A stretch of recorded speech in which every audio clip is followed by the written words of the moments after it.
Welcome to the DL Gaming Podcast. I'm Bobby. I'm Nick.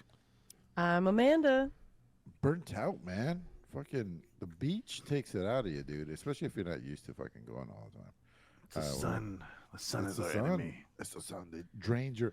We're reverse Superman over here, dude. Like the sun drains your power sometimes. I know. I think maybe it's different for different races. I know white people love to bask in the sun, but like, I feel like they're the worst energized people to or- be in the sun. I know, but like, dude. I was gonna Like say, you Jimmy should Buffett change that just to they died love to because of the burn. sun, dude.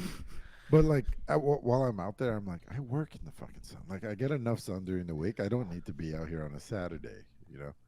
So I came home. I fucking passed out. Just woke up. I had a drink, and now I'm here.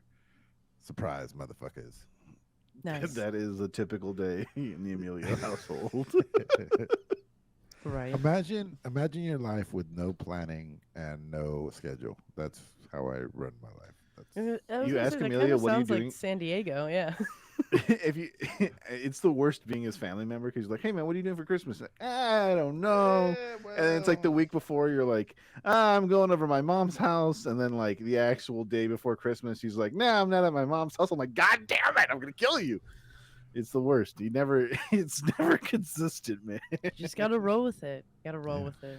Hey, you guys are ants, and I'm a grasshopper, man. It's just I gotta fly through or something. I don't know. All right, this is a PC gaming. Bobby, say something. Yeah, so obviously Sniper is not going to be here today. It is his birthday, and yep, and his wife has a surprise weekend planned for him. So hopefully we hear from him again. But wouldn't be surprised if we don't. Let's kick it off with On the Radar, games that have come to our attention. I'd like to start, I know we like to go in order here of what we have written, but I would like to start it off with the Microsoft leaks that Nick has listed here, because I feel like this is the big story that we didn't talk about last week. I mean, it happened on Monday. Okay, so it didn't happen before the last episode. No. These happened on Monday. The leaks before were not really leaks, but the news before was the PlayStation event. The PlayStation event, as well as it's an engine, and they're like charging everybody a premium for every The company Unity that engine. the Yeah. Unity engine. yeah, the Unity engine bullshit that everybody's talking about. But the Microsoft leaks happened, I believe, on Monday. And boy, howdy, did a lot of things get leaked, to include from their next console to the games that they're releasing and to when the next Elder Scrolls game is going to be released. Hey Nick, do you have any? Do you have an idea of how all this? Was it a whistleblower or was it just somebody hacked them or what? Apparently, it's a mixture of they leaked some of it themselves after being hacked and being blackmailed all at the same time. Like inside sources said that they were compromised, so they released some information to like appease people that were blackmailing them, and that they were going to be sued for acquiring a company. Interesting. Yeah, it's like one of those things where like, give us money or we're going to tell everybody, and they're like, we'll just tell everybody. Yeah. Exactly. Yeah. That's exactly what it was. No one really knows the concrete details, but the hypothesis that is like a lot of people are saying, because Microsoft has released a bunch of like official statements to include like their CEO, but like people think that somebody found information regarding their acquisition of a company, that information could lead to them being sued and the stoppage of them buying that company. So they decided to release the information that got leaked, instead of saying, hey, we got data breached and we're being held at ransom. That's some cowboy shit, dude. I applaud their what they did. You know. Well, it's like the release your nudes thing, right? If someone breaks into yeah. your nudes and like you're like, all right, everyone see my nudes. Yeah. But let's talk about what got leaked. All right. Yeah. This is the core 6, I think. Let's core check out 7. the nudes. Let's check out the nudes. Huh? We did nothing to earn to see their naked body, but here we are. So there's a Fallout 3 remaster being announced or possibly released in 2024. So the thing is, it doesn't say whether or not they're being released or being announced. It just says fiscal year 2024. Gotcha. And well, Microsoft, I would imagine fiscal year means you're going to make money off of it that year. I would say release in 2024. That's my just because of fiscal. And the only thing I can imagine what they're doing with Fallout 3 Remaster is they're probably gonna be using the Starfield engine. If they are, I can see I that. hope. Yeah, man. could see There's that not too. too much background information on these things. What got leaked is essentially like a schedule. Yeah. It's just like a dreams and wishes that was written on a memo at a meeting. Yeah, Is yeah, that yeah. is that what was leaked? One person just wrote it down and slid it to another They're person. like, hey, I'm sorry to interrupt you, but I just want to ask. You have a You know, Snickers. the new Elder Scrolls is coming out in 2026, right? Right, yeah. Elder Scrolls 2026. Right. Yeah.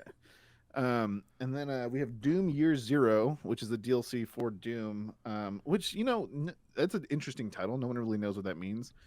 People are guessing it might be like a medieval kind of thing, or like a very melee focused Doom. Because when they talk about Year Zero in Doom, it's like when Doom guy was first incarnated, and then there was like knights and shit.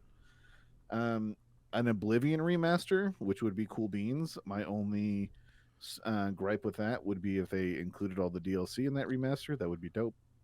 Well, Um, if that sucks. Like, if they come out with this and then that would just shit all over what 6 year of Skyblivion. Skyblivion, you know?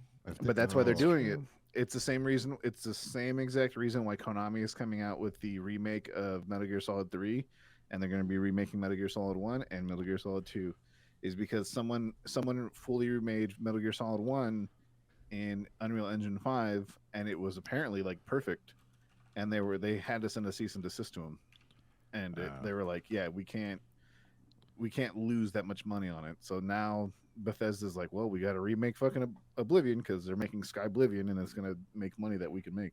That reminds me of the whole Fox and Disney, well, Marvel deal. Remember, for a long time, Fox had to keep making Spider-Man, and they had to keep doing Aliens every like whatever, like 3 years in order to keep the IP rights going. And so that's why we got a bunch of shit fucking movies because they just had to pump them out. Otherwise, they lose their IP. That was part of the contract. The budgets were like 40 million, shit like that. Like they were super low. Yeah, garbage, fucking. Some of my favorite IPs just fucking, Throw to the garbage. wayside. Yeah. Stop me if any of you guys want to bring any of these up or have to say anything about them or dreams or aspirations. Ooh, dreams and aspirations. Well, when's the newest Elder Scroll, or when's the latest Elder Scrolls coming out? When's the next one? 2026. Okay. 2026 is when Elder Scrolls 7 is. Is it Elder Scrolls 7 or 6? I thought it was 6. 6. Elder Scrolls 6 is supposed to come out. Yeah. Which is apparently supposed to be releasing alongside the next 0.5 console they'll be releasing. So they're going to be releasing a new Xbox, which is not going to be the next generation, but it's going to be the fully digital, half streaming, half hardware based Xbox, where essentially you're going to be downloading the game. Part of the processing will be coming from a streaming device, and part of it will be coming from the actual device itself. By 2028, exactly. By 2028, they want a complete streaming service console to be created and to be sold, and that's going to be their next model of Xbox, the next generation of consoles. And people have a sour taste in their mouth already about that already. There's been a lot I of don't talk. like that. They're like, you're telling me we can't buy games anymore, we can't buy physical games anymore, we can't even download digital games anymore, we have to stream games. Like, it's people already up in arms about it. So Well, the flip side of that coin is everything is streaming, right? So Game Pass basically is what they're pushing. Like, yeah, everyone on Earth on Game Pass. So um, if they make that as pretty as possible. I mean, yeah, but they're also like, Microsoft hasn't invented a fucking solid, simple, like, own thing in so long. They bought fucking Gears of War, they bought Halo, like all those things were bought. And they never made them on their own. Ghostwire Tokyo, oddly enough, is getting a sequel, even though it did not do well commercially. In 2024, I put that in there because I just thought it was weird. We already talked about the new console, and lastly, the Weirdest thing on the Oh, list. trying to buy Nintendo or Valve. Interesting. Nintendo and Valve purchases when the time would be correct is what the verbiage was, or when the available time would be, or the opportune time would be there. Of course, dude. If you're the big fish, you're always looking for the right time to strike. Of course, yeah. You want to acquire these things. These are huge, huge competitors to you. So, do you want to hear a funny story about Nintendo and Microsoft? And this is like gaming history that not many people know because Microsoft tried to keep this hush hush for a long time. Did one give the other one herpes? No, kind of, maybe. It depends on what you call herpes. So about 20 years ago, Microsoft was like, "Hey, Nintendo, we have a very important meeting we want to have in Japan, in your headquarters. We would like to meet with you. We're going to send a bunch of our executives. Please show up. Please send your executives as well. This is a very important meeting." And I'm like, "Oh yeah, sure." They do all the normal, customary Japanese greetings for businesses and things like that. A big hubbub, all kinds of show and things like that for these executives that are arriving there. It's like a 3-day thing or something like that. Eating sushi off of naked people. I've seen the videos. Yeah, you get it, right? Yeah. Just a Tuesday. So eventually they're like, "What the fuck Tokyo is going on?" Tuesday. Tokyo Titty Tuesday. So eventually they're like, "Why are you guys here?" And they're like, "We would like to purchase your company. Essentially for twice as what your company is valued." And the Nintendo executives laughed at them for an hour straight. You can't laugh for an hour straight, but I get it. It wasn't even close. Yeah. They like belittled them, and it wasn't the fact that "Oh yeah, you guys can pay twice what we're worth or whatever you want to pay." They were like, "How dare you insult our honor on wanting to buy our company? Like, it's not a matter of money, you Western like fucking dogs. Like, get the fuck out of here, you pieces of shit." And I encourage They that. said that exactly. Yeah. Coming I hope they from Nick, did. guys, that is the I truth. fucking Yeah. hope they did. Where's My- Christian Verbatim. and his fact checking when you need him? This sounds like I bullshit. fucking hope they did. I hope Microsoft never buys Valve, and I hope they never buy fucking Nintendo. Literally, a lot of their culture is based on not offending people, and that doesn't sound like them at all. That was But- 20 years ago. all but right, no, they were nicer then, dude. I don't know what you're talking about, but But yeah, no, I do know that it's a 300-year-old company.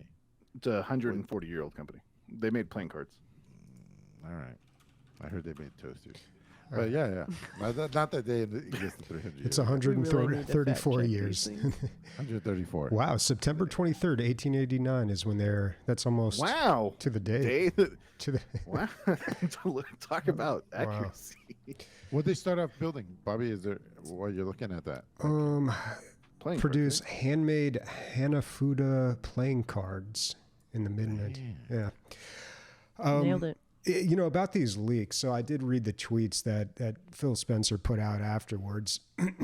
And he did mention that these documents, some of them were a year old, some of them were several years old. And he said, I think his exact words, his plans have evolved or changed. So, we don't know how accurate all this stuff is. I mean, in the business world, things change so often, plans change. Who knows what specific information he's talking about too. But These look like speculative notes. Yeah. It's not like If you saw Strategic. budgetary, if you saw like budgetary numbers Right, tied yeah. to these things Yeah, and yeah, actual workplace and head count numbers on these things, and you'd be like, "Oh, these are super defined for sure things that are happening."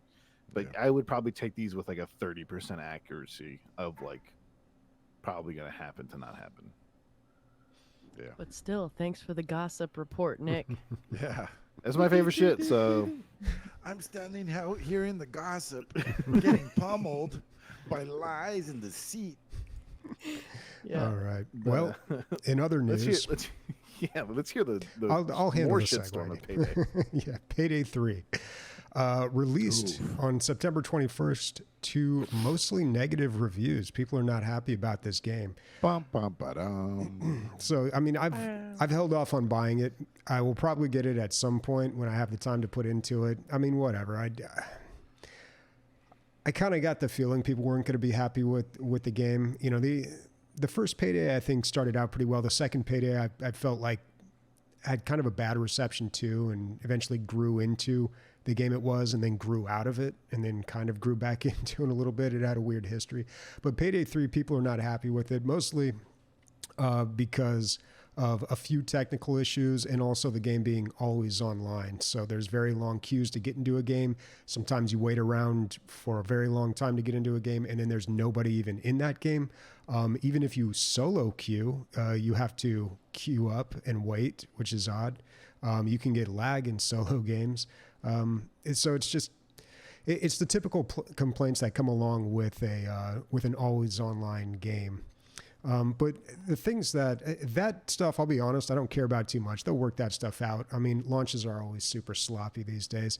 But what does concern me a little bit is the way that they dole out XP. So in the past, with the other Payday games, you do a mission. Depending on how you complete that mission, if it's stealth, you get more XP. You can also grab bags and loot and get more XP that way. But in this, it's completely different. You have to complete objectives like kill a certain amount of people with this gun in order to level up the gun or get XP. People aren't super thrilled about that, although they are saying the stealth has improved a lot. In the old Payday game, stealth was kind of a problem because it was really easy to mess it up. And once you did, that was it. Like, you're just going to go loud and that's that, which is fun, but you know, it's frustrating because it requires a lot of coordination and a lot of communication and a lot of game knowledge to know how to properly complete a stealth mission, depending on the level. But for the most part, like, you really have to be on top of it and know what you're doing. I have never completed a stealth mission without like somebody hand-holding the entire mission and explaining everything. So they dealt with that a little bit. They got rid of the detection levels, and you don't fail.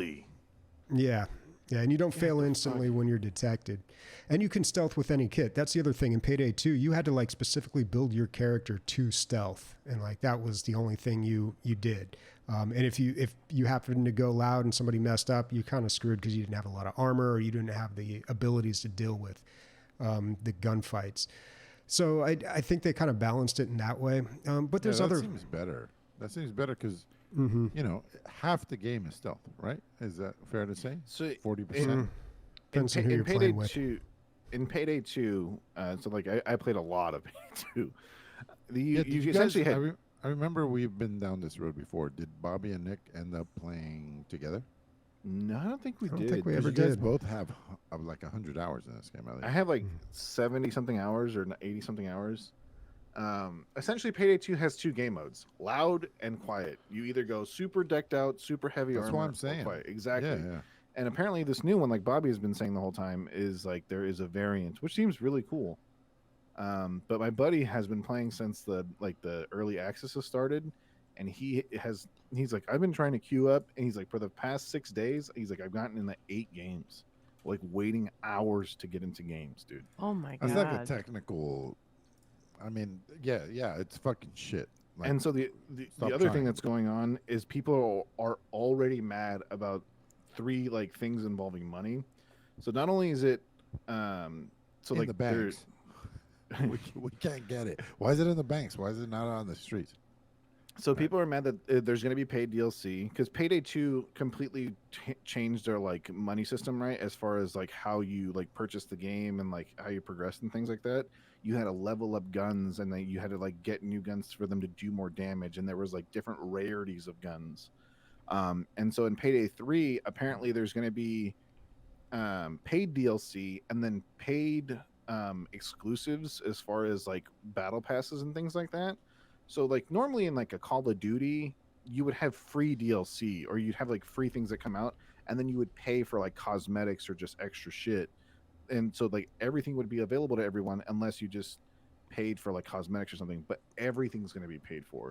Well, didn't so Payday 2 have guns in their DLC? Exactly. And that's another thing. Is like certain guns you couldn't complete certain missions unless you bought them. And like you couldn't do a certain amount of damage to certain units unless you bought them. And so it was like you essentially were paywalled to finish the game or complete achievements if you wanted to do it. God, there's so much Payday 2 DLC. It's, oh my God, this list, I'm showing it on screen. It's just ridiculous. But yeah, that gets in kind of weird territory. I mean, I don't know. I always felt like the guns in Payday 2, well, I can't remember if Payday 2 did this, but I know Killing Floor 2 did this. If one person bought the DLC and was in your game, everybody had access to the guns or weapons. That's a good way of doing it. Yeah, and I thought I that really was like all right. that way. I do like have to that say way this, too. though. Like, all right, so it's a bank robbing game, right? Like, and if you're gonna sell a new bank that nobody's seen before, that's why I feel like that's why the DLC is parsed out like that. You know, it's like pay per bank that you're gonna try to rob. Mhm. I Well, it's kind not of all banks understand too. It's It's not all banks. banks. You rob like nightclubs. it. Okay, you rob all whatever. kinds of- Like scenarios, let's say scenarios. Mhm. Like, Then why see not how release they- the game like Hitman then though? Like you know how Hitman's been doing their last game where they released new missions and new levels and shit like that for like every month for like the past like fucking like 3 years for no extra money? for no extra money. You just Yeah. pay it once and there's But just new Hitman's shit. also, correct me if I'm wrong, it's a $40 or $60 game, right? Yeah, Yeah, and this is a 40. it's Game Yeah, Pass. well, Hitman isn't a multiplayer game though, is it? No, it's The not. new ones, I haven't played them. Yeah, that's single player. So this one, I mean, they've got to keep people interested and keep people playing the game like consistently. So I understand wanna why see they the feel the numbers need for for the- new content. It's so unfortunate because I feel like, and I've read a couple of reviews. It sounds like it's all technical, the issues. Some people are enjoying the actual gameplay. There's things that are, I don't know, being appreciated. Well, I But, think they've. like, it's a perfect game for Game Pass, dude. It's like Mhm. you get 4 people together. You either like it or don't like it, whatever. But if one of those people likes it, they can start purchasing the DLCs. You know what I mean? I think that's pretty sweet. Yeah, and it is on Game Pass. King Tyron in chat mentioned that it's on there, so you can play this with for however much a Game Pass subscription costs you, And which I'm is a pretty good move. sure, I double checked and was looking into like it is crossplay as well because I've been trying to Mhm. find some video Nice. games to play with my brother and he is on Xbox and so we were originally going to do Texas Chainsaw Massacre but that they disabled the crossplay for it because of the cheaters on PC and like I don't know they're having struggles with that and so we weren't able to play it so Payday 3 is at the top of my list to play this week. With my brother and do a crossplay because yeah, Game Pass is I don't think think I clutch for it. I remember think it's you perfect having for a Game brother. Pass. Days. Hmm Have you mentioned them before? I mean, you must have. I don't know. I don't think you have. I have a brother. It's crazy. I remember her talking about it, brother. Okay, cool. I'm glad you had a brother. Still do, yes. Have. Just checked. Yep, still there. All right, so that's Payday 3. I'll check it out eventually, but I don't know. I'm still, yeah, I know what I'm getting into when it comes to Payday, so I'm okay with some of the things So- on there. I need to check about once a month, Bobby. Are you Game Pass positive or negative right now? Do you have a No, I haven't subscription? had Game Pass in a long time. Wow. Yeah, So I get it when I Starfield need is- it. The last I time know I got Starfield. Is No, not like I your don't, type of I don't game. care about Starfield. The last time I had Game Pass was that Warhammer game, Dark Tide. Dark Tide. Yeah. And I mean, I'm going to say one sentence and that one sentence only. They're rebuilding all of the classes right now. That's it. You mean our game of the year last year, Bobby? Is that what you're casually referring to? Slow Is that- year. Yeah, it was a Yeah, slow. dude, this year is This gonna year's be gonna- fucking crazy. I don't know, it's easy We're for gonna me. have to have categories, I think. Like, Mhm. yeah.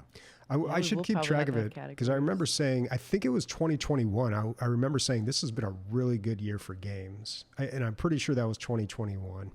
Maybe it's every other year is really good. No, this is a 1 in 10 year. I feel like it's like a decade. You don't get a year like this. It's stupid. Yeah, it's pretty nuts. But I think it's Yeah. an easy choice for me. At Amanda, least. talk to me. Yeah.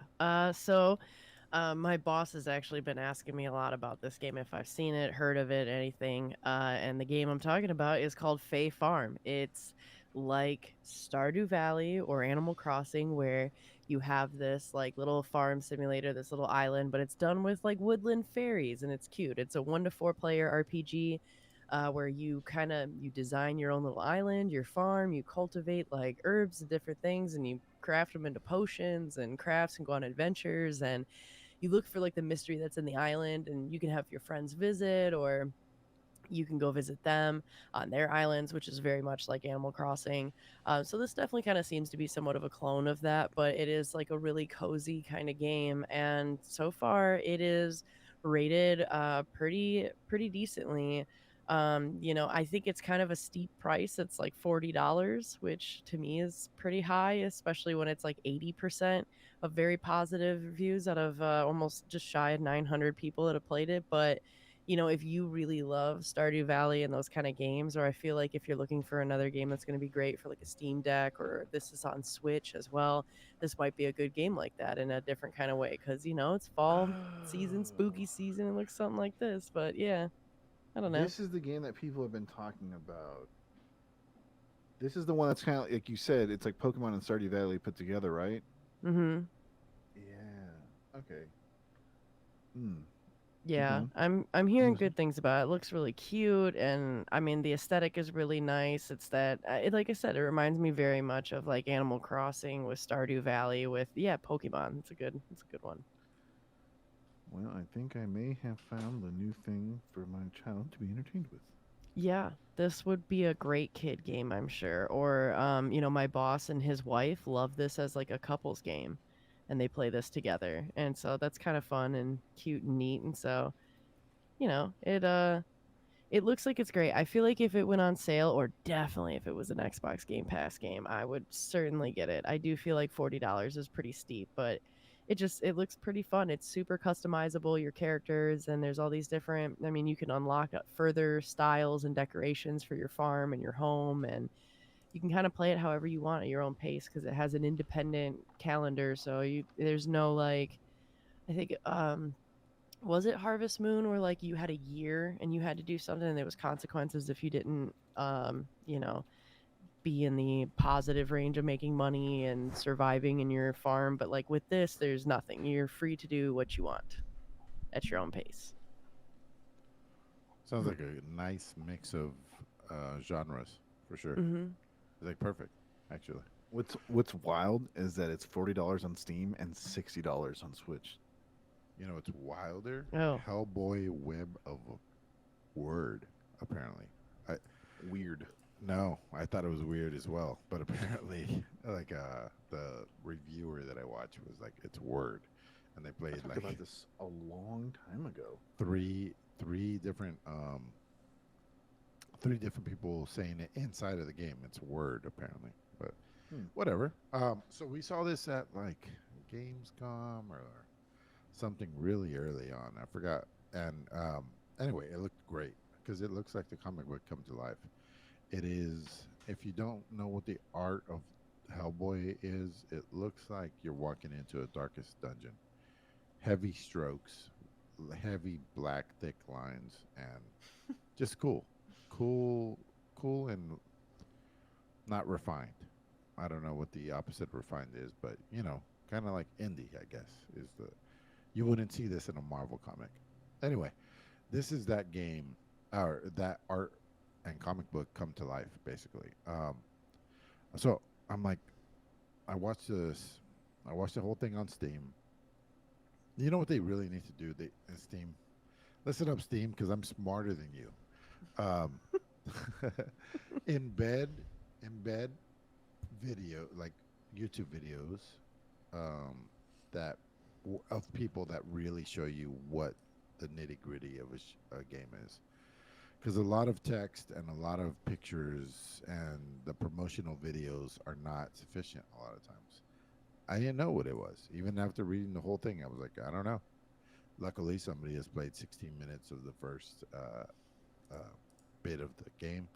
And it is a Binding of Isaac type roguelike, right? Where you go room to random room in 4 different directions. You don't know what is going to lead you where. But it is over the shoulder, third person but really close up on the shoulder. And when you start fighting, it gets even closer. Like it's right behind the ear, or like 2 feet behind the ear. And from what I was seeing, it reminded me of Mike Tyson's Punch Out. It's like, you know, block and dodge when you're supposed to. They telegraph their attacks, and you're touching them up with like some lefts and rights. If you don't know who Hellboy is, his giant granite right hand is made out of stone. So he uses that to block, and he uses that as his heavy.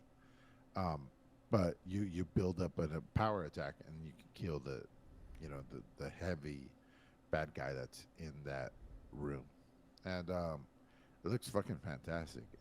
It's one of these things where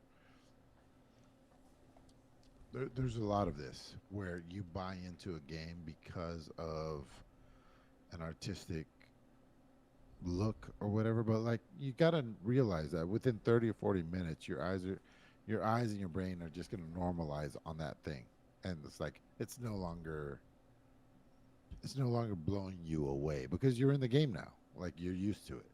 I'm not saying that you shouldn't strive to look original. I'm just saying that like gameplay needs to stand on its own.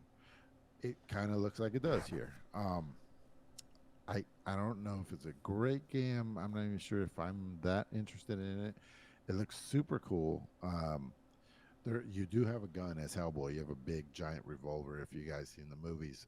But it looks like it's not really a ranged weapon. I mean, you can hit them for a little bit far away, but it's more like it stuns them because you're fighting these very big monsters. Besides that, I listened to the voice acting. I mean, the voice acting and some of the way the game was laid out leads me to believe that it was kind of low budget, but doesn't mean it's a bad game. We'll see when the reviews start coming out. I am still interested. We'll see. It's based on the reviews, really. I am tentatively interested on this game. It looks cool, right? You got to admit, it looks cool. Yeah, I think it's stylized really, really well, and I love the comic book kind of aesthetic with that. But of course, but yeah, it looks cool. Yeah, I'm not the biggest Hellboy character, but I can definitely Hellboy fan, but I can definitely appreciate the character. This feels like it is a real adaptation of the comic when I look at it. If you were a So- Hellboy character, you'd be one of the biggest Hellboy characters. Just saying. Dude, I love that Guillermo del Toro movie that's supposed to be about the water, dude. It's so Guillermo- good. Guillermo del Toro, yeah, he does great shit, man. Yeah, he does. All right, we've got Next. one more game here. You are next with Whispers of the West. Oh yeah. Thank you, Sanguine, for posting this. This is pretty cool. Bobby, it's not exactly aimed at you, but it's kind of aimed at you. So it's a point-and-click adventure set in the West. Those are two things that I think you like. But it's also co-op. I think that's three things right up your wheelhouse. I don't. Have you ever played a co-op point-and-click adventure, Bobby? Have you even heard of one? A co-op point-and-click adventure. Oh, what about when they brought back? Was there one that was two-player? When like the original guys, point-and-click adventure guys came back. Like a LucasArts game? Yeah, I don't think so. I'm trying to think. I feel it like was just a duality. You were playing two versions of one. Mhm. Yeah, that's what it was. It wasn't two-player though. Yeah, like a straight up point and click adventure game. I don't think I've ever played a co-op version of that. There's a lot of co-op games that are like Portal or Ibanob or Love in a Dangerous Space Time. They're more puzzle games, co-op 2D puzzle games, but not necessarily point and click. Dude, and they weren't even fucking around. They didn't do two-player. They said 1 to 4 player. Like, let's just all click around this fucking. Like, how much clicking can you do? As I don't much know. as it takes. As much as it takes. 4 times the clicking. Because, usually you're looking for puzzle. You're looking for keys for locks a lot of times. You're just clicking around the screen and trying to see what the puzzle wants. If you have 4 people doing that, apparently you can split up, and split up means to me that you're watching other people play, which, apparently these stories, it's a murder mystery story in the West. Apparently they're about an hour long. The first game is only $4.30 right now. Like, I mean, if you have a special someone or special someones, not bad, not bad.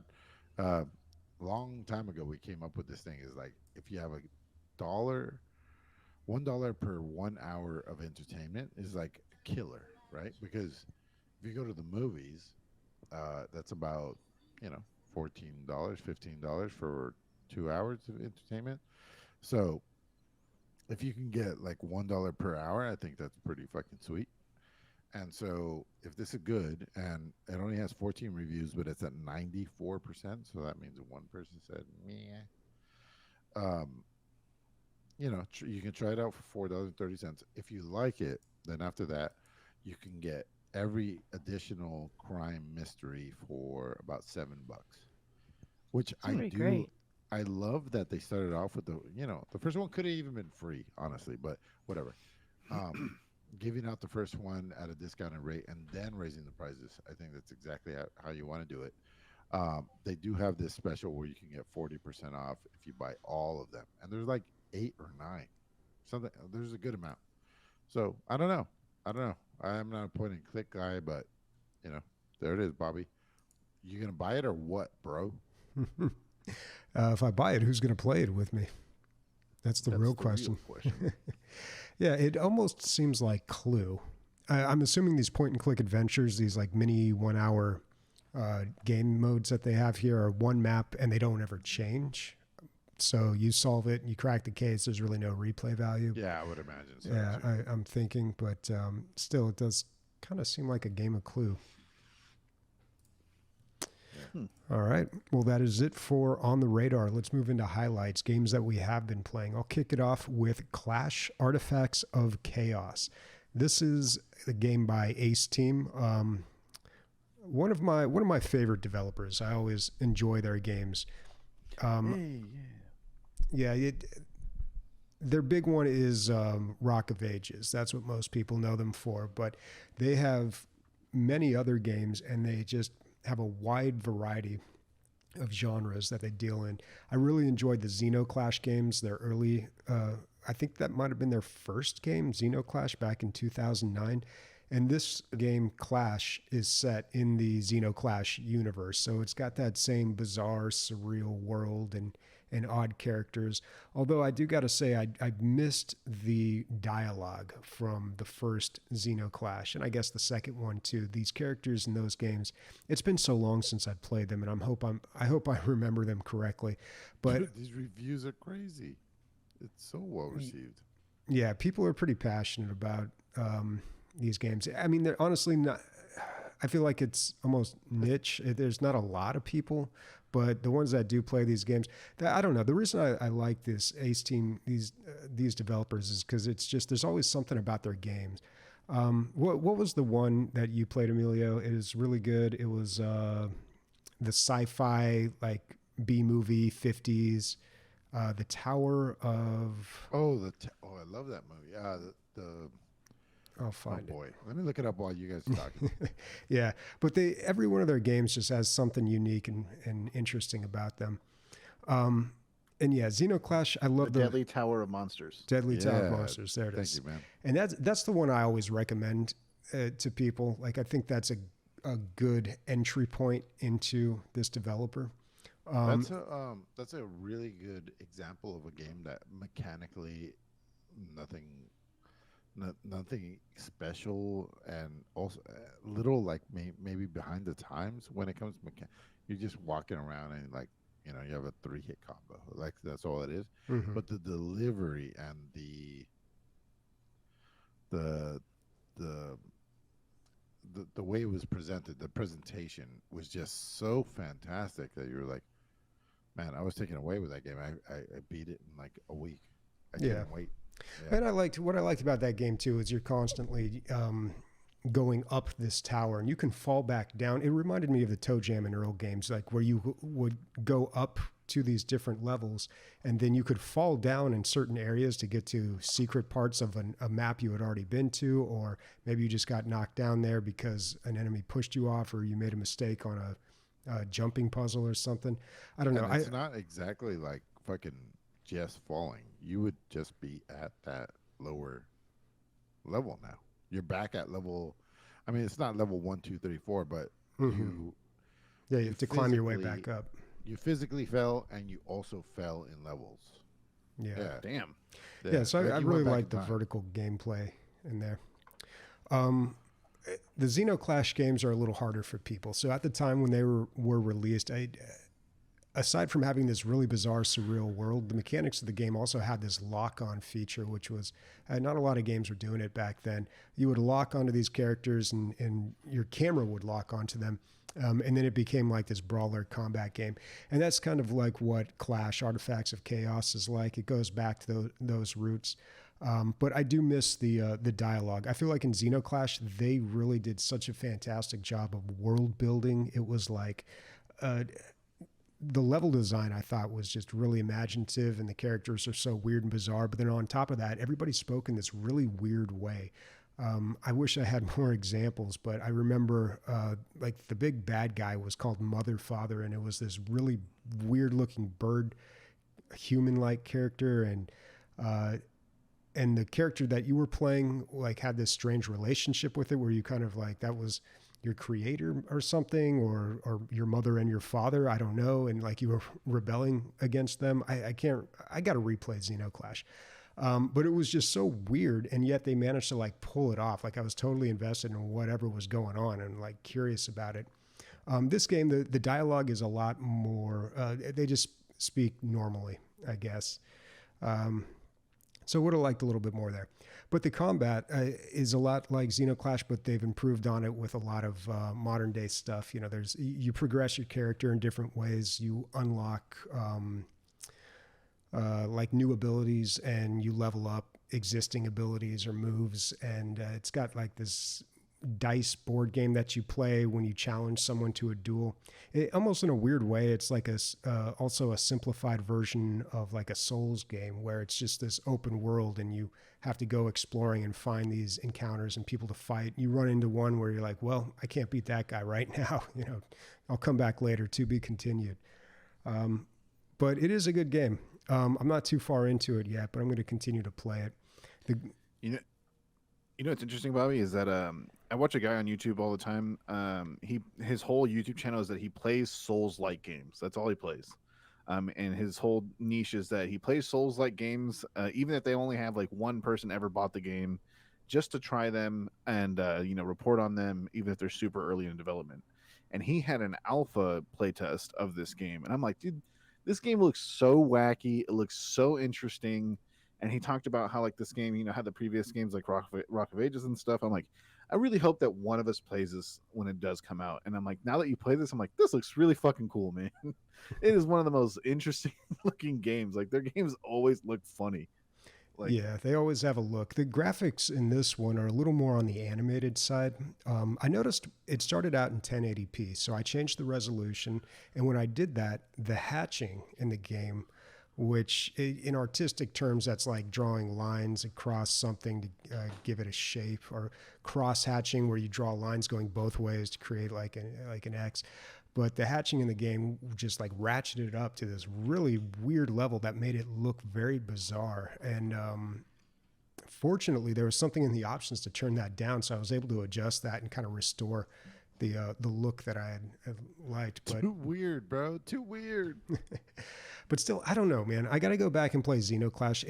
That game came out in 2009, and I'm just wondering if, I was really impressed with it at the time, and going back, I'm going to be a little disappointed. But I just remember that game just being so different from anything else I had ever seen. It was like, it's like watching Marvel movies all your life, and then you see like a Fellini film or something, or like Hodorowski, and you're just like, what? Like, it just kind of opens your brain a little bit. It's like being on drugs. So that said, Bobby, I listened to every word you said. Maybe it's because I'm drunk, or maybe because you're a little cryptic. It, are you enjoying this, and will you continue to play it? Mm-hmm. Yeah, no, I'm definitely going to continue to play it. I still got to beat. Oh man, what was the one? The Eternal Cylinder. God, that was their last game, and it was really good, but it was so hard for me to re-enter that game. I tried like maybe 2 times to get back into it, but I just I needed to start back from the beginning because everything they had taught me, had lost, and it was just too hard. Some games And this are is like your that. first Souls-like, then? No, I played plenty of Souls-like games. Mm, I've literally played like 2 Dark Souls, but I mean not to like a great extent. I've also yeah, that's what I played mean. Jedi, Yeah. the Fallen Order, Yeah. yeah. I've played those, and this one, like, when I say Souls-like, I'm talking very light. Like, it's got some elements. It's got the campfires. You find the campfires, and but I don't know. I feel like when people say Souls-like, it also implies a degree of difficulty. And I don't think that exists in this game yet. I don't know. I'm still kind of early in the game. That's why probably this and also the Star Wars game are referred to as Souls Lights, I would say. But let's not get caught up on another light-like Another argument. bird walk light. Last night, surprise, surprise. So I came home from a party, a kids' party, but doesn't matter. There's plenty of alcohol, and I got drunk. And when I got home, it was late, and I was tired. But I was like, I need to play video games for the podcast. So I sat down and I started playing Remnant II because, should I just do it the other way around? I started playing Remnant 2, but I was falling asleep, not because Remnant 2 is shit or anything like that, but because, I don't know, I was drunk and fucking falling asleep because I never get enough sleep. And so I'm falling asleep at the wheel, all this stuff. And I was like, I'm either going to go to sleep or I'll play Street Fighter at 6. And I don't play much anymore, but I know that it'll keep me awake because there's adrenaline involved. Like, I literally get hyped up when I play. So I just played Street Fighter for the first time since I probably played Nick. Like, it's been a really long time. And so I started playing, which was what, 2 months ago, Nick? Something like that? Mm-hmm. Yeah. No, no. And so I started playing, and I don't know why. The moon's aligned, the fucking stars aligned, whatever. I got like an 8-fight win streak. And that isn't just, who cares? You won 8 in a row. That's cool. Like, awesome. But the way that you rank up is through consecutive wins. So the first win you get is worth like 50 points. Second win you get is 100 points. Third win you get is 150, and then so on and so on. It compounds. So it compounds. It compounds on itself. Yeah, it's growing. It's growing as you go. So like, it seems really daunting to level up at first because you're like, I need 1,000 points, and I'm only getting 40 at a time. But if you go on a win streak, especially an 8-fight or something like that, you can go through a whole level in like, about 6 fights. As someone who's played the game and advanced from bronze to platinum, an 8-fight win streak is huge. It is a big one. Yeah, because it just keeps going on going. And so I'm in gold rank now, which is not fucking crazy. But it's funny because, I mean, like a little bit of like what went into it. So I'm literally falling asleep at the wheel when I was playing Remnant. I switch over to Street Fighter 2. I get like 2-3 wins. Now adrenaline's pumping. And then I put in my notes here, I'm the boss battle now. Because I was like, I need to impose my will. I got to be... So Zangief has 2 things going for him. He has the most health, and he arguably does the most damage. So it's like a boss battle. So I'm like, I need to impose myself, and I just like been more and more and more and more aggressive, and it just kept working. I didn't lose. It's so crazy because generally, as I get drunk, as Bobby can attest to, I get worse and worse. But this was one night where it just kind of worked out, and so I'm now in gold for the first time where I could never get in gold while I was sober, especially with zero practice in 2 months. The other thing that can happen is like when you're playing super late night, you're playing a lot of like foreigners with different kind of their ping isn't so hot. Maybe that was it, but who knows? I had a really good time though.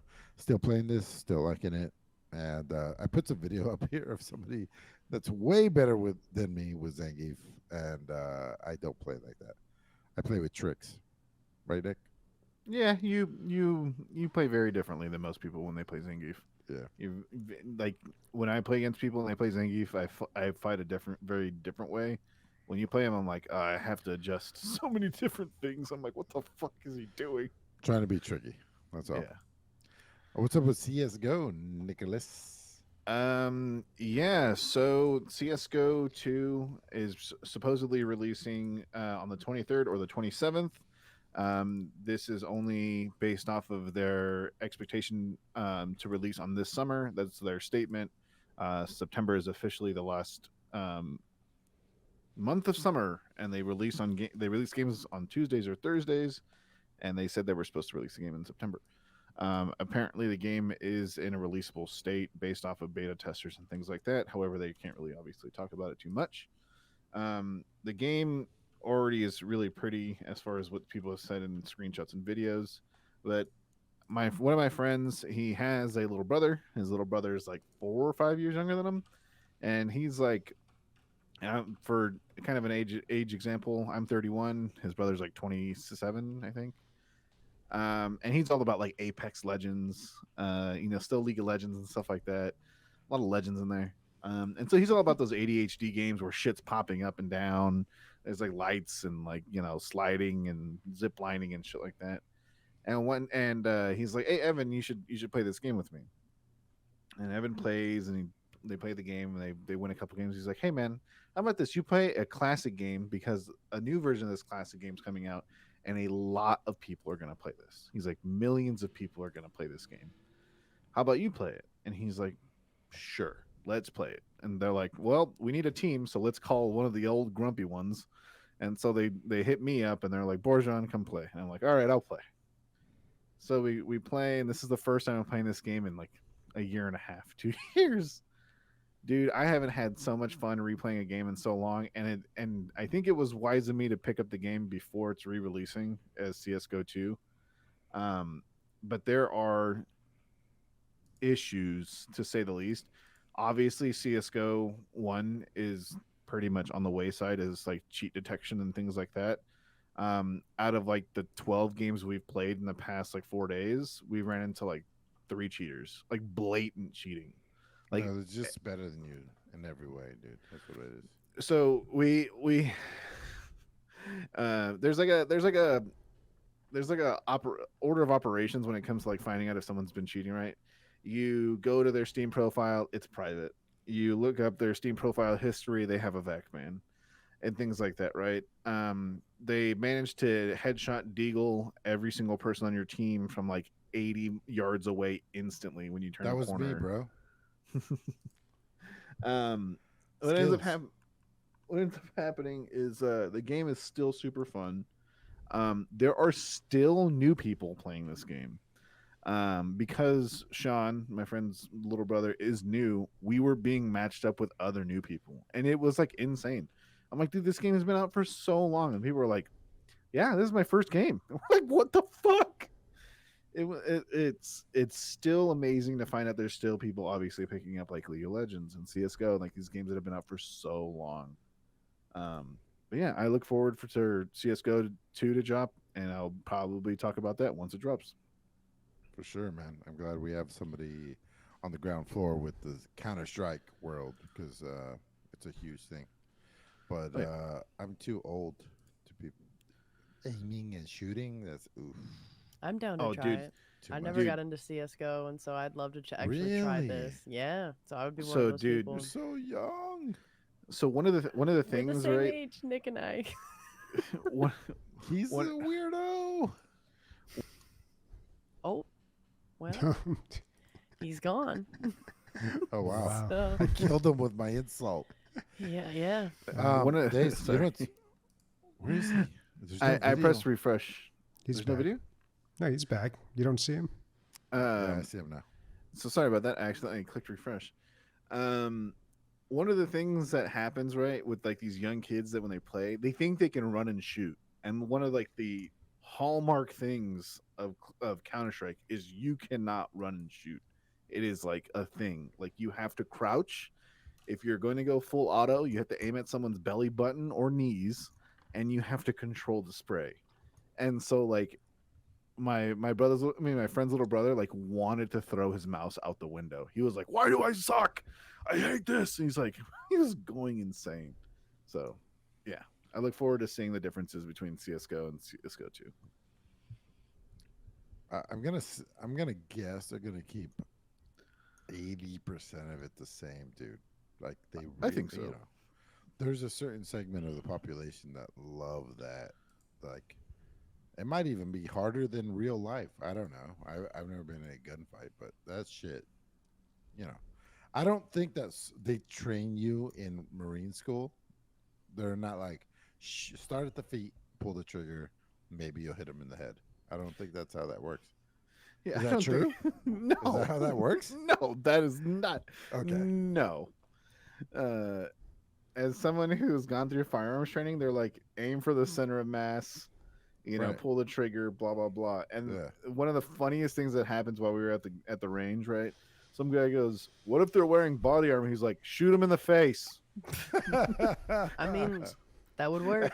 That's what the fucking instructor said. He's like, But "Just do you shoot get a him in the headshot face." achievement? And no, you don't get any achievements.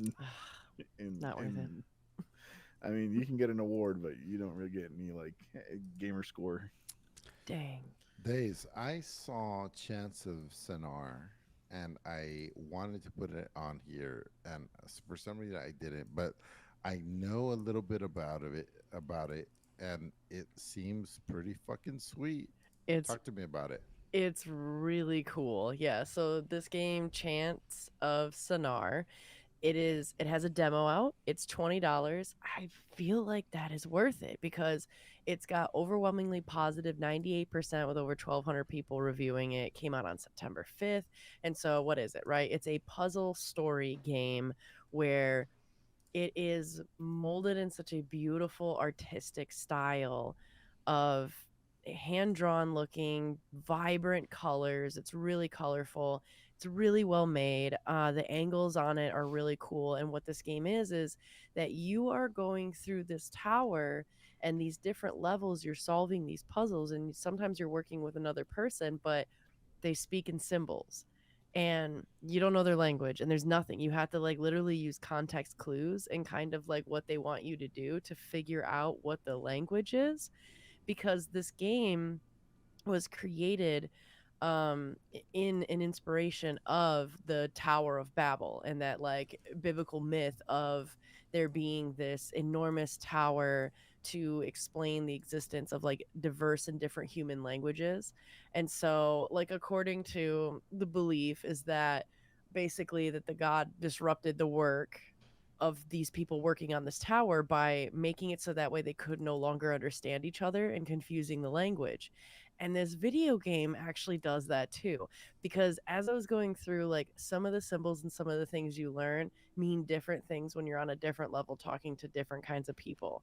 And so it changes. And so there's like a adaptive book where you can kind of select what each symbol means, almost like your own personal, like I don't know, it almost reminds me of like it doesn't remind me of a Pokédex exactly, but it does in the sense that it's a source of reference.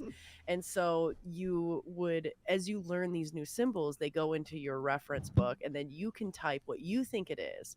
And at the end of it, they have this kind of like picture book that shows you almost like you're learning the language of like what each thing does. And then you can see whether you were right or wrong on it. And also these things help you solve these puzzles. And so this game is so cool. I can't wait to play even more of it. It's made really, really well. it's a beautiful world that they designed, and the narrative in it is really fantastic. It's like I said, it's well made. The puzzles aren't super hard at all, but like they're fun and they're engaging. And I haven't gotten to it yet, but apparently there's an entire like stealth component to this game where you're kind of avoiding and hiding and outwitting like these guardians that are across forbidden zones that you might have to go through.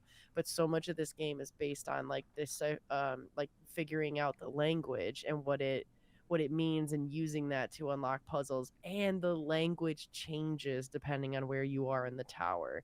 But I just think this is such a cool game with one of those kind of like a super indie game that has like a really great meta meaning or like something that it ties in, like the fact that it's a video game that is like an allegory to this myth. Like that is really cool to me. And the fact that they've implemented parts of that myth, like the language changing as you move through, so the symbols not meaning the same thing and you don't necessarily always know that. And so it's creating this confusion on purpose, matching the myth, like that kind of stuff. I love when games do that shit. And so this game, it just looks super cool. Such positive reviews, so many people talking about it, but a lot of the people in the reviews, some of it is really funny because everything, like, you don't have full syntax. It really shows you the nuance of language and like how when you're learning it, on one hand it's very important to try and be correct and pronunciate and like match the region and stuff, but on the other hand it almost doesn't fucking matter because like you can convey meaning with anything, and this game proves that. And so I love that because there's like some of these people put in their reviews like game me like game plural me want like, and it's just like things like that. I mean there are moments like that in the game where it feels very much like you're just like open door close me like so, but that's how it would be if you were like learning a new language. Sure. So it's cool, you're learning this fabricated symbol language but in a game that's designed to change it up and confuse you, which is cool Enough to get by. yeah That's pretty rad.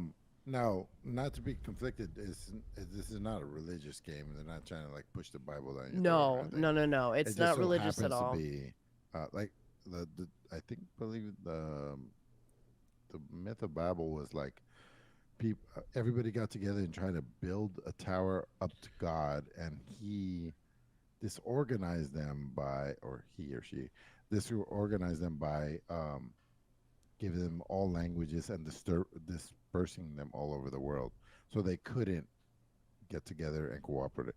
Yeah, great And God. work together. Which, I hate cooperation. Go fuck yourself.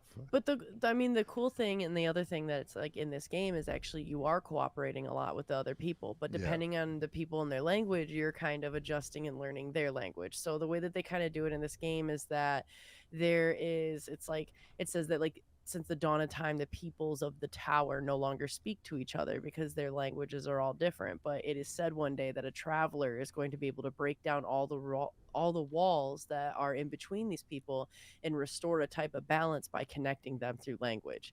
And so, like I said, I think it's cool. It's inspired by the myth of Babel, but it's by no means like following that story truly. And it is its own spin-off and its own thing of it, which is, like I said, really cool. But I do really love that they took a myth and like kind of turned it into a gameplay mechanic, which to me is wild. I haven't seen a crazy amount of places or a crazy amount of games doing that, and so that I do enjoy that a lot whenever there's a different kind of angle to that.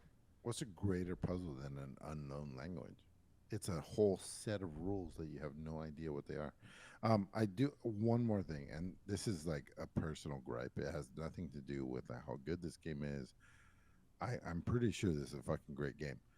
Yellow and pink together, just for me, because it's the only two colors in the game, right? And like 80%. No, but it does have this very like Paradise. Truthfully, it reminds me a lot of like Grand Theft Auto Vice City feeling of like vibrant and brilliant, and it's a lot of the desertscape kind of colors and that kind of sunrise, like purples, pinks, yellows, oranges, and reds, and a lot of that kind of stuff. I've watched a video of gameplay and stuff. It's a little off-putting for me. I don't just the color scheme alone. I do want to play it though, but it's just like those are not my colors to I don't know. Oh, see, I love the colors. I think it's cool. I think it's dope. I'm sure, yeah, a lot of people do. Hey, guess what? It's time for Remnant II. Dun, dun, dun, dun, dun, dun. Another time I did a couple things. Okay, so when I sit down and I'm like, oh, I got 15 minutes to play. What do I want to do? Usually the answer in my head is I want to shoot the stuff. When I sit down, I'm like, I want to shoot stuff. That's the answer that I have. Typical Almost always. American. Yeah. And so, you a lot of times that used to mean like TF2, or that would mean like an immersive, like a Dishonored or something like that. I don't know. That used to be all video games where it was just shooting stuff for the most part. It used to be, but now it's like smaller and smaller. And like a TF2 or something like that, I've played so many. I'm not gonna gain anything, but this is something where you shoot things, and also you're progressing. It's like there's not a lot of shooter RPGs. I was thinking about it. There, like, what else is there? What other shooting RPGs are there? Shooting and melee are so integrated in this game that anytime you right click, it's shoot. Anytime you left click, it's melee. There's not a whole lot that games that integrate it that much. And then I was having such a good time, and I'm wondering if you've listened to me talk about this game for 8 weeks straight. What are you waiting for? Like, what is there a DLG bump? Like, I haven't heard a lot of people talk back to me about, oh yeah, I picked it up and it was great. Maybe even though I picked it up and it was terrible, I refunded it. Like, I need to hear some. But also Boulder Gate 3.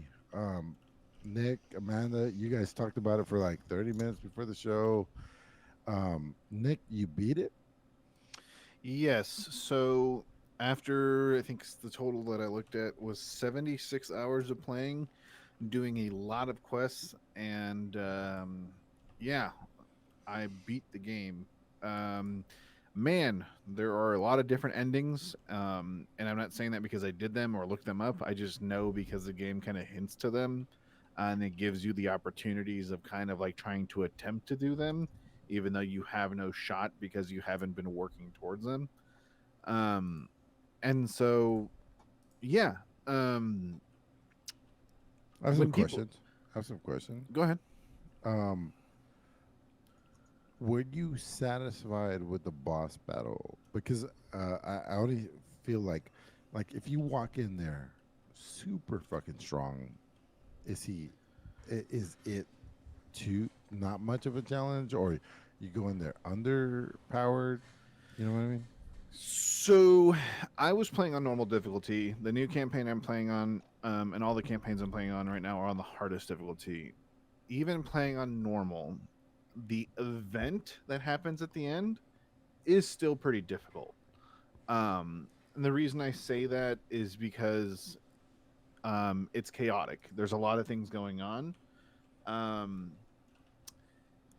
If you see, I don't want to spoil shit because there's a lot of like chapter 3 and especially the last boss battle spoils the majority of the game, right? The way I can put it, right, if you make a lot of good decisions, or you make a lot of decisions where you make allies, or even if you don't make allies where like you just kind of do like the goodish thing, you're gonna have a lot of friends that are gonna help you at the end of the game. But the thing is, even if you don't, even if you're playing the bad guy, you might have some bad guy homies that are gonna fucking be there. The game has very, very, very different endings. Like, you can be the ender of the world, you can be the savior of the world, you can be like, fucking, I'm out this bitch. Like, you can. There's a bunch of different options. And then not only that, but each character of your party, if you're maintaining relationships with them, also have their own endings that pertain to the story. Like, and they also like even their endings, and if you do their quests, because you don't have to, right? There's a mage named Gale. Everybody meets Gale. Like, you can't play the game and not meet Gale. If you don't do Gale's quest, there's an ending of the game that involves Gale. Like the complete ending of the game involves Gale. And And so there's so many things that you're like, fuck, I just want to play the game again. Fuck, like, come on, dude. And so this is clearly the game of the year for me. Like, even if I play Starfield, I guarantee you I'm not going to like it as much as this. I'm going to have fun playing it. But this game is so interesting, and like the way that it plays. It's just hard to talk about it without talking spoilers. I wish we could have a spoiler cast about the game. I really, really, really wish we did, so I can talk about intricacies. Maybe when everybody's beat the game, we'll have a in like 50 years, because nobody in this fucking podcast ever consistently plays. The other person that's playing the fucking game hasn't gotten past Act 1. And Act 3 is fucking 20 hours alone. No. But I did want to bring this up. So he's poking at Amanda because she's in Act 1, but she has 3 campaigns going on in Act 1. So arguably, she's played as much of the game as you have. I actually just in a different path. No, we have similar numbers in the game. We do. I have played about the same amount you have, Nick, but I've done it across 3 different campaigns. And I think I'm just gonna go ahead and guess that you have a little bit more time in character creation than Nick. I'm gonna guess. I don't know. Well, that would be character true creation. anyway. Yeah, probably. Well, and also too, just because there's 3 different characters as well. So like, yeah, I spent time in character creation with that. What's nice is that the latest patch that came out, like you can change your appearance at camp, which is going to be great for one of my characters because I've got a campaign going with Lotion and Tag where everybody in our party is super hot and my character is really ugly. Which is kind of funny, but it's also like, I don't know, we kind of want to change it up and change it around and stuff as well. But yeah, I'm super down once I finally beat the game, Nick, to at least, it would be great to have all 4 of us do like a spoiler one. Bobby, you don't have an active campaign going right now, right? It's falling apart? Yeah, I wouldn't say it's active right now. All right. I mean, I think we're getting to the point where me and you are just going to have to force ourselves. I'm going to have to stay up or get up early, or you're going to have to stay up late, and we're just going to have to play 2 hours a week. You know what would make it easier is if they had a lone wolf option like they did in Divinity Original Sin 2. Yeah. Well, you can technically play the game by yourself, but it's not really possible. Like, there's a guy who's playing the game on YouTube as a rogue throughout the whole thing, and he's making it work. One person? No party members, no Gale, no Asterion. Just turned everybody down. Yeah. Okay. I mean, they're all in his camp because like you technically have to do that, but like, he's playing the whole game by himself. Wow. Yeah, but if there's somebody that's gonna make that work, I feel like it could be a rogue. If you went stealth with the game, exactly. Then, exactly. Then you could do it. It'd take forever though. But there are mods. Like there's a mod that has added 52 races to the game to include like Kobold and Tabaxi and all those other things. Like there's Bobby, what's your bedtime, Bobby? On weekdays. On weekdays, like 9 o'clock. Oh boy. Yeah. Boy. Yeah. All right. Well, we're gonna have to talk later. This is almost impossible. Any other questions for me, please? Because I'm gonna let you know right now. Act 3 alone is like Act 1 and 2 combined. It is humongous, and you will most likely only have 2 levels in Act 3. Like you will be level 11 and level 12. That's it. Is Leslie joining you for your second playthrough? No, I mean she's playing That's a bunch of other stuff, but I mean she doesn't want to play. We're also doing schoolwork. The best game of the year, and you're not gonna invite her and try to. All right. Yeah, it doesn't need to. I feel like this game can scratch a lot of different itches and ways. Like you can play it, like we were saying, solo. Like obviously it's possible. I'm not saying it's super fun or doable, but you can do it. Even in the solo campaign can be a lot of fun, or like with certain amount of friends or the same people. Like there's just so many ways to play this game that, yeah, I mean it's awesome. I don't know. I'm with Nick. It's game of the year easily for me as well. Guys, don't give it away. We try to get more viewers. I got a good feeling it's going to clean up at the video game awards too. Yeah.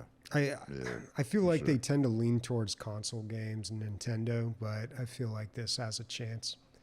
Well, it's on PlayStation and it's going to hit Xbox, I believe, next month. So And it's doing well on PlayStation. One of my other coworkers plays it on PlayStation, and he said that like the way that they handle the wheel and highlighting and like combat, like it's fluid and it works well. So it still, in theory, should be doing well on console as well.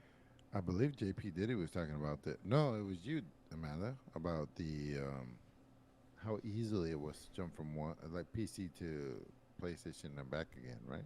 Yeah, well, definitely Diablo 4 was like that, but at least what it like you was. can use a controller with Baldur's Gate 3 as well. And once you get the hang of how you navigate around your skills and hiding and jumping and things like that, like it is nice that there's a keybind for everything on PC. I wouldn't want to lose it, but it is like a dial way that they deal with it on PlayStation, and you kind of have multiple discs that you can rotate between to do what you want. So like a movement one or your spells or cantrips, so things like that. And so I think that navigating how many things that you can do for a PlayStation game, like they did a good job with that as well, it seems. apparently, you can also use keyboard and mouse as well. So if you have a USB keyboard and mouse that's compatible with PlayStation, you can do that. I'm gonna go with my analogy here on Baldur's Gate for me. I feel like you're at a restaurant that's known for its desserts, and you're trying to save room for the dessert. That's what I'm doing. I'm trying to enjoy my dinner, trying to save enough room for that dessert, but maybe I'm leaving too much room for that. Like I just can't get started because I'm leaving too much room for that dessert.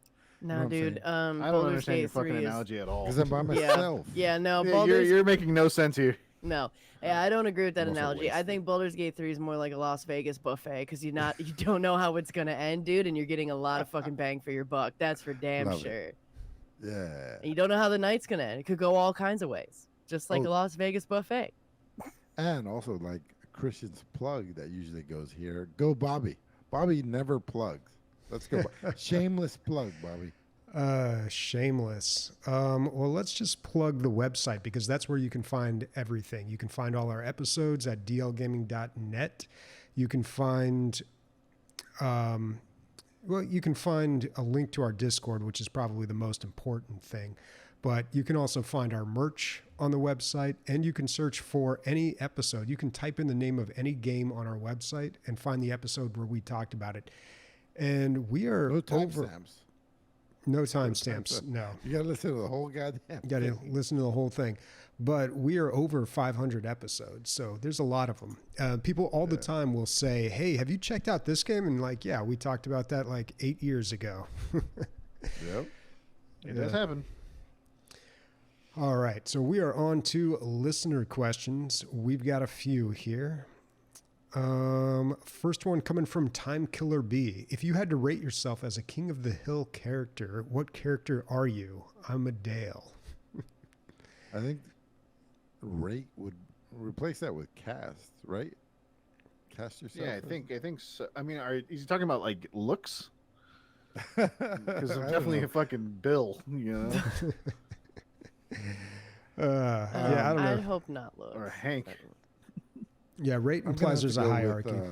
The grandfather who can't bend his knees. Cotton because he lost his shins in the war. Yeah, I'm very close to not being able to move certain things. I think it's gonna happen. I'm surprised gout has not consumed your life yet. At this point, all the red meat and the drinking. I Yeah, don't know. dude, It's the caveman genes. You're I just don't know. immune to it. Yeah, He's just I don't know immune. if I That's should why he talk still about this, doesn't get but hungover. I went to my I had a physical, and then that led to some other things. Anyway, I'm at about like my third appointment. Not that I'm in danger or anything, except for one thing: triglycerides. She was like, "It's so high, I can't even give you medicine." Like she's like, "That's ridiculous." And she's like, "Are you okay?" We're on the phone. She's like, "Are you okay?" I'm like, "Yeah, I'm fine." Yeah. So anyway, gotta fix that. Triglycerides. I don't even know Well- what causes that. Yeah, me So- neither. So that's not good for me. Hi, No. Bobby. King of the Hill character. So my girlfriend's favorite character is Dale. She always, Dale Gribble. I do love Dale. yeah, he's great. I don't know why. I've always liked Boomhauer, but he's a one note character. He's just got the whole talking gibberish thing, and that's it. And sometimes they give you a peek like into his life, like he's kind of this ladies' man playboy kind of thing. But I don't know. If I'm being honest, I'm either Bobby Hill or I'm Hank Hill. I'm turning into Hank Hill, really. Just Hank Hill always reminded me of my dad a little bit because he's always kind of like, upright and kind of like a little stickler for the rules and, always trying to be a good guy. I'm probably a Bobby Hill though. I'm obsessed with TV Bobby and entertainment. for Bobby Hill. Yeah. I Definitely guess a heel. I kind of view myself, I suppose, out of all of them, if I were to be, maybe Peggy, I guess. I don't know. Peggy likes to have fun, but she also Peggy is likes to like have very fun. safe. She's quite confident, I think, or maybe a little too much on the ego sometimes, and then she ends in depression. So it's like, yeah, that's about right. So- Unless you have, you gotta also have giant feet too, because she wears a men's size 14. Oh well, I don't know. I think my This no, is like no, a I don't have Facebook giant survey. feet. Not like that. I was gonna go in the other direction, but now I'm more like a men's 7, not a men's 12. One thing I never understood about King of the Hill is like, why is it animation? Like, I feel like they never does one person hit somebody so hard that stars are above their head, or like somebody chokes somebody. It's like a sitcom, but it's animated. I feel like Married with Children cast could have done that show. Maybe it's cheaper. Maybe. Maybe it's cheaper, but maybe it's the idea that like you can make the show without the characters aging, so you can always kind of make references to things and stuff like that.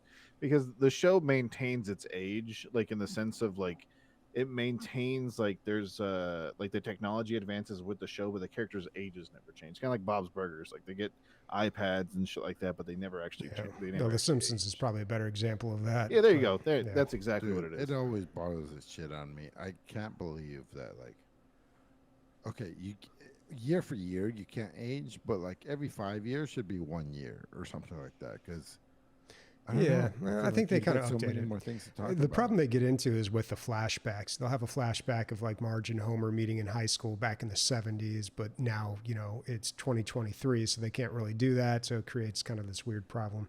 But yeah, on a sadder note, the voice actor who played Dale recently died, I think about a month ago. And he was not old. He was like in his 60s, maybe 50s. All right. Well, we've got 2 more questions from Warconius here. The first one is not really a question, but a correction from last week. He says, DLG podcast has a serious problem and it's Canadian. Sniper purposely misinterpreted the vote on themes and distorted Nick's statement. Nick said the majority of people go with fantasy and post-apocalyptic than they will with space, and he is 100% correct. Because 48% fantasy plus 21% post-apocalyptic equals 69%. Not only is that an amazing number, but it's also the majority of people. Down with the tyranny of Sniper. Yeah, and Sniper did respond to this, even though he's not here today. He did respond in Discord saying, yep, I did mess that up. But yeah, so when you combine those two, they are more popular than space. It's true. That's true. At least with DLG listeners. Nick's so happy with himself right now. Yeah. Space. All That was right. the last one. Last question from Warconius is, what is the scariest thing that has happened to you in your life, like a near-death experience or a supernatural experience? Ooh, that's a good question. So I've talked about my Wendigo experience a lot of times. It was the scariest point in my life when I thought a supernatural creature was going to kill me, and I had concrete fucking evidence that it was going to kill me that night. That was bad. But I've told that story probably 3 or 4 times on this podcast. I'm going to jump to another time where I went from the best time of my life to the worst time of my life in about 20 seconds.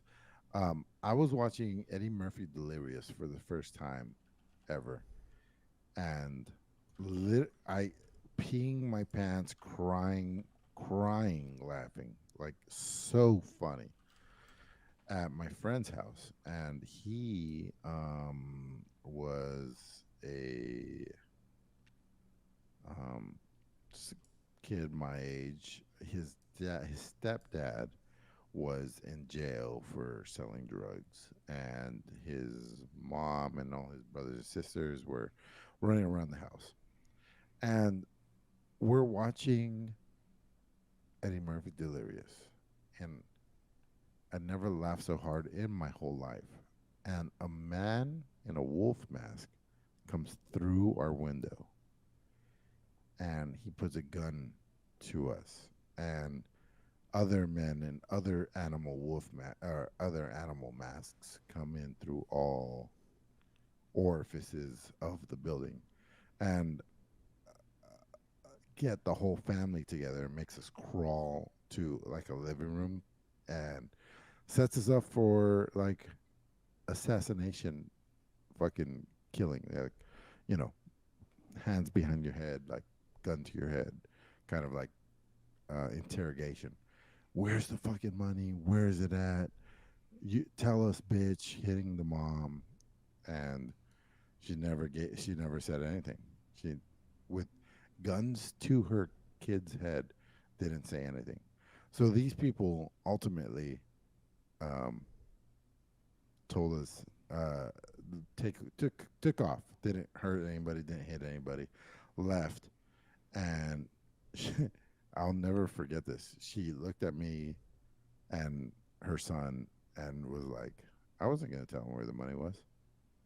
It's like literally there was money in the house, but jeez. Yeah. Crazy. Wow. Beat that, motherfuckers.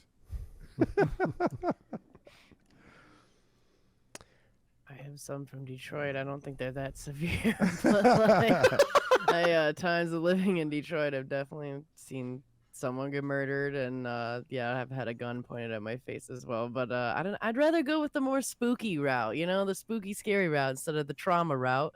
For tonight's conversation of this question, there was one time when I was growing up, my aunt lived on a horse farm, and their house that they were in, the basement there's only one way to get into the basement, and it was like thick concrete all the way around. Small basement, probably like 200 feet or 200 square feet maybe in the basement, right? And everybody was upstairs. My aunt was home, my uncle was home, my cousin was home. They were all upstairs watching football, and I went down to the basement to grab something, and it was just me hanging out with them. And when I went down to the basement, I heard this like, get out, and then Tupperware got thrown at me. And I was like, I turned on the lights and there was nothing.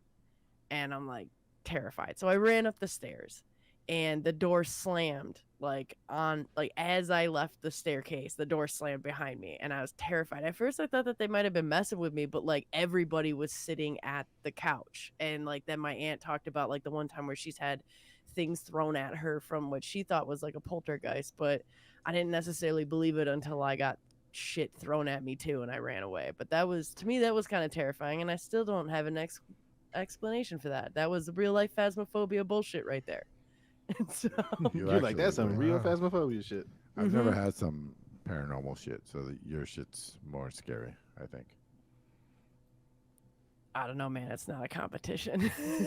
No, I really, yeah, you're right. But yeah, I'd be more scared of like something paranormal.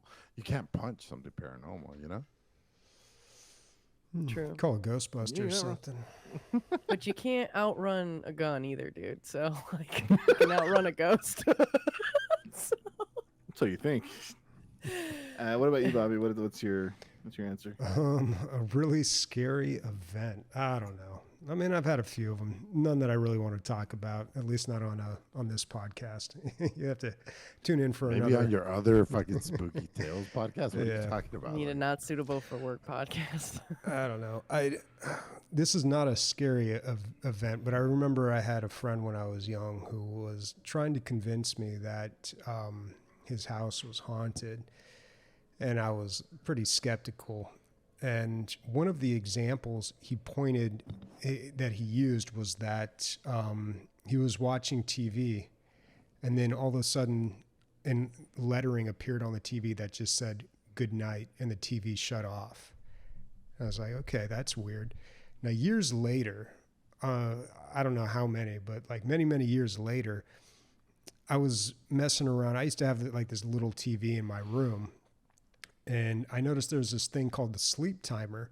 So I messed around with it and I put it on, and then sure enough, when that sleep timer ran out, it popped up on the screen and said "Good night," and it turned off. And I was like, oh, mystery solved. It was not a ghost. That's pretty good. I like it. For me, it wasn't like a gun to my face kind of thing, or ghost. It's a very interesting situation involving me and a car full of people. I was driving. I was like 19 years old, 18 years old. I was driving my brother, his best friend, and our cousin, and we were driving, and we were going. I was like going like 75 miles an hour, and all of a sudden, about like 50 yards in front of me, two cars just beginning to start barrel rolling. And there's like a 10-car pileup, and I'm like, well, we're gonna die, like because they're all stopped, they're all horizontal. Every car, like they are literally on top of each other. There are like 4 cars like in a pyramid. I'm like, we're gonna die. Like I'm slamming on the brakes, but some way somehow one of the cars begins rolling backwards, and I can see the dude is slumped over on the wheel, and I'm like, oh my god. And if I wouldn't have sped up instead of stopped braking and turned into the gap, we would have crashed and died, like 100%. And like that was like the scariest moment of my life. Like me and my brother wasn't paying attention to what was going on the road, but my brother's best friend and my cousin were, and they were like shocked. Like they were like, my brother's like, what are you doing? Because it happened so quick. It was like within 10 seconds. Like it's just within 10, like that all happened. My brother was like looking at his phone or something, and he's like, what the hell happened? And like Larry and my cousin Eric were like, we almost just fucking died. And yeah, it was like we had to pull over. We stopped at like Jack in the Box and talked about it. It was like nuts. It was like it was insane. It's weird. Sometimes accelerating is the move, but it's not common. I would say it's probably like 10 or less percent, but sometimes that's the move to get around what is happening. And so that was a good call. Nick, do you feel like that you saw the whole thing happening in slow motion, maybe? Oh, 100%. Yeah. I was like, that happens sometimes when your brain knows that like this is life or death. A lot of times it'll get slowed down. Turns into turn-based mode.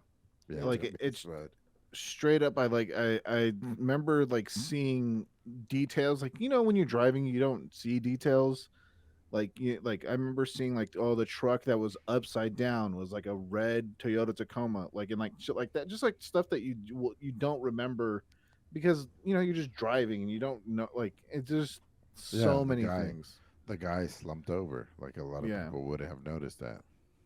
Like most people would have just slammed into the whole wreck. So good job on that. Yeah, it was nuts. Shut up and stop telling lies all the time.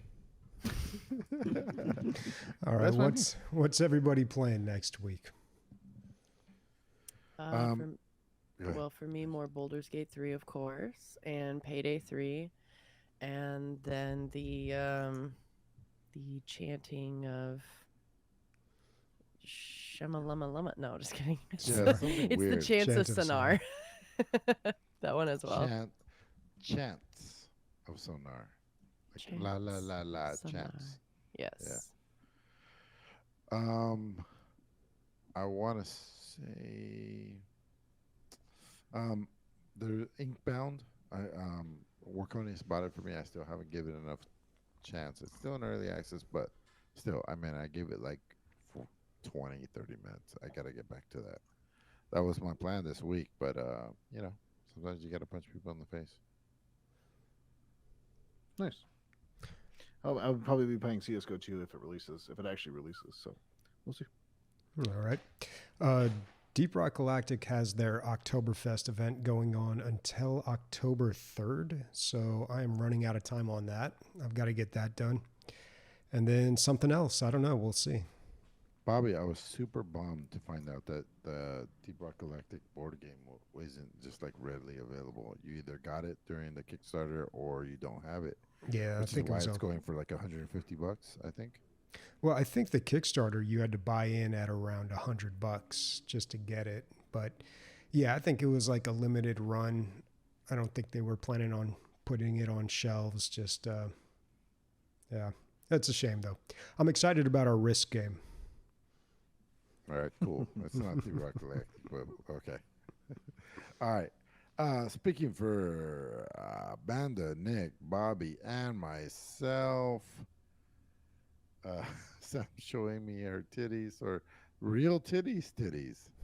Bye.